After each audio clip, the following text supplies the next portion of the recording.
मालिक के पास हर किसी का खाता है।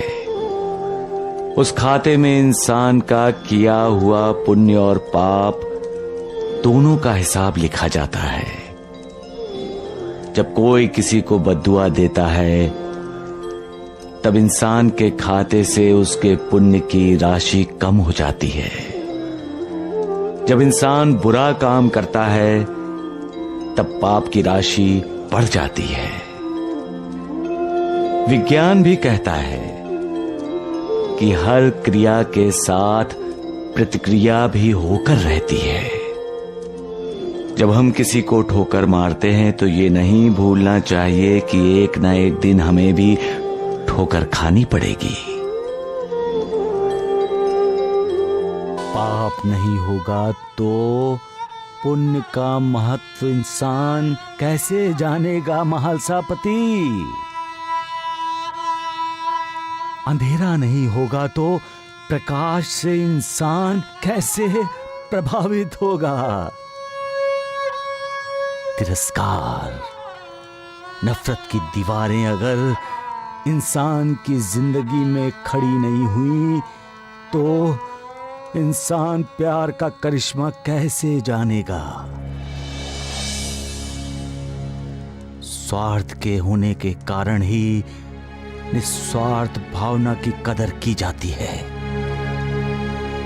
इंसान को दुष्टता नहीं करनी चाहिए। ये सीख इंसान को दुष्टों का अंजाम देखकर ही मिलती है महालसापति। तात्या, पाप कभी नहीं छुपता।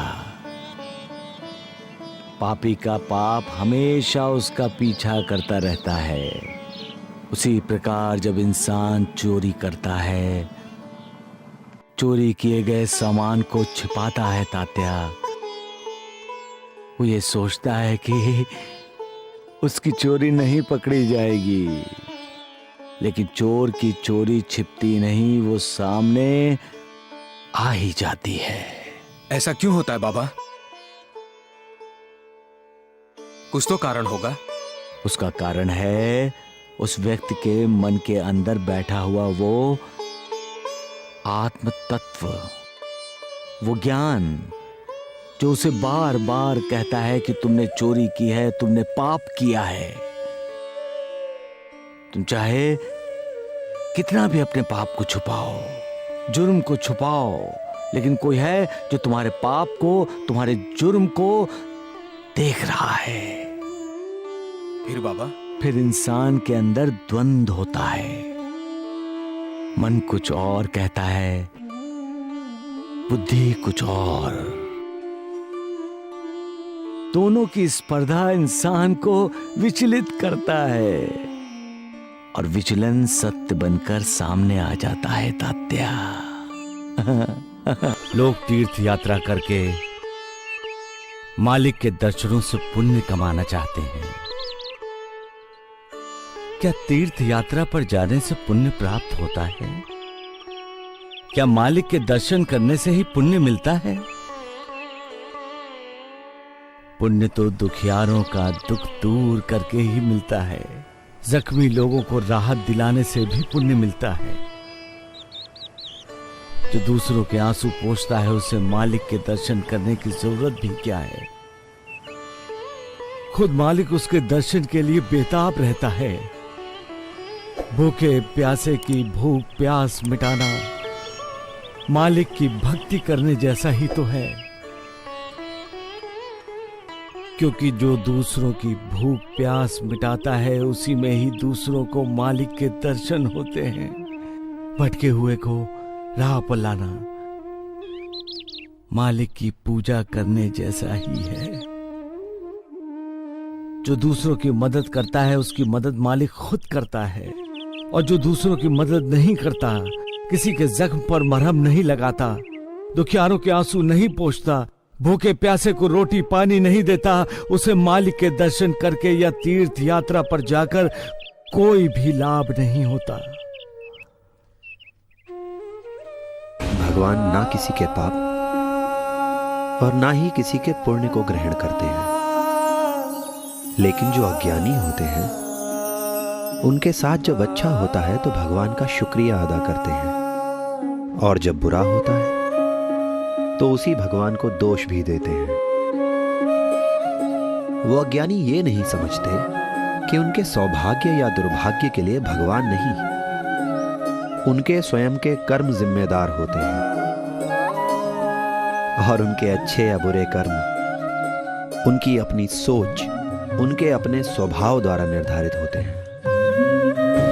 उसे मेरे पास लाने के लिए किसने कहा था? मैं उसकी सूरत भी नहीं देखना चाहता हूँ। परंतु बाबा, वो आपकी शरण में आया है। ना वो मेरी शरण में आया है, ना ही उसे अपने किए हुए पाप का प्रायश्चित है।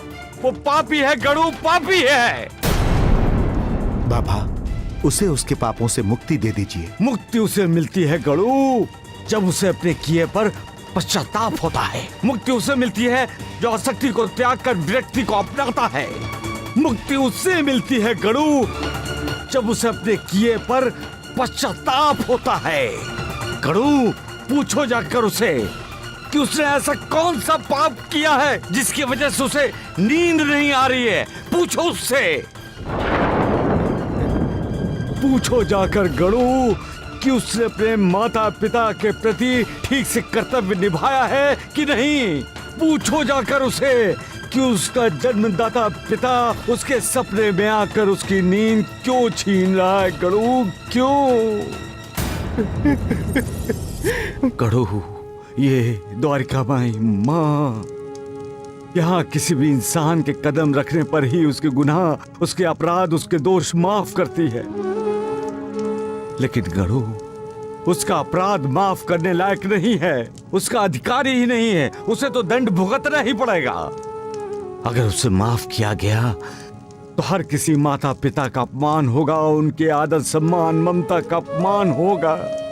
जो अपने माता पिता का आदर सम्मान नहीं करता वो किसी भी आदर सम्मान के लायक नहीं है, हकदार नहीं है। गणु, नहीं गणु, नहीं, उससे किसी भी प्रकार की हमदर्दी की जरूरत नहीं है। नहीं गणु, नहीं। जो कोई भी द्वारिका माई की सीढ़ी चढ़ता है उसके सारे दुख, दर्द, वेदना, पीड़ा नष्ट हो जाते हैं।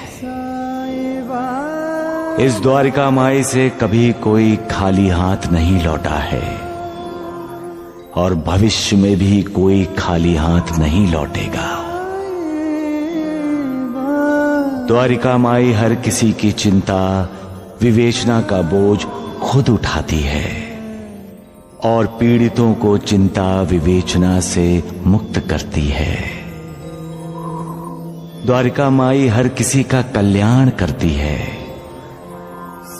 जो कोई भी श्रद्धा और भक्ति से द्वारिका माई में आता है उसके लिए द्वारिका माई मोक्ष और मुक्ति का द्वार है। सबका मालिक एक।